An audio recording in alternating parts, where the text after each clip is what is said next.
জনতা বৈষম্য বিরোধী ছাত্র আন্দোলন করেছিল। সেই আন্দোলন করতে গিয়ে শহীদ হয় আমাদের ভাই, প্রাণের ভাই রিয়াজ। সে ছাত্র ছিল, সে ছাত্রদের অধিকার প্রতিষ্ঠার জন্য সে রাস্তায় নেমে আন্দোলন করেছিল। সে রক্ত দিয়েছে, রিয়াজ রক্ত দিয়েছে, শহীদ হয়েছে, সাইদ রক্ত দিয়েছে, শহীদ হয়েছে। এমনিভাবে শত শত ছাত্র জনতা রক্ত দিয়েছে। আমরা তাদের আত্মার মাগফিরাত কামনা করি এবং তাদের রক্তের বিনিময়ে আমরা যে নতুন করে বাংলাদেশ স্বাধীন পেয়েছি, এই স্বাধীনতাকে ধরে রাখতে হবে, এই অর্জিত স্বাধীনতাকে রক্ষা করতে হবে এবং এই দেশকে এগিয়ে নিয়ে যেতে হবে এবং নিপীড়িত বঞ্চিত ছাত্র সমাজ যারা অধিকার হারা ছিল তাদের অধিকার প্রতিষ্ঠা হয়েছে, সেই অধিকার ধরে রাখতে হবে।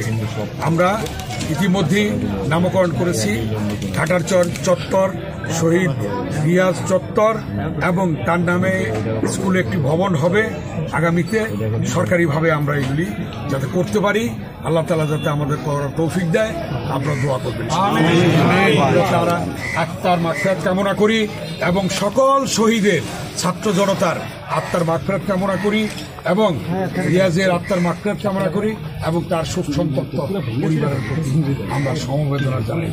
আমাদের আন্দোলন থেমে নেই, এই আন্দোলন চলবে যতদিন পর্যন্ত এই স্বাধীনতা অক্ষুণ্ণ রাখার জন্য যদি আবার রাস্তায় নামতে হয়, আবার রাস্তায় নামবে।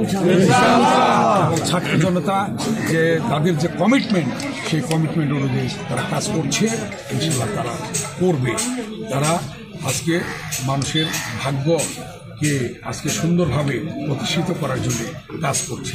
অতএব এই ছাত্র জনতার প্রতি আমরা শ্রদ্ধা জানাই তাদের এই কার্যকলাপের জন্য, তাদের এই কর্মকাণ্ড। ধন্যবাদ।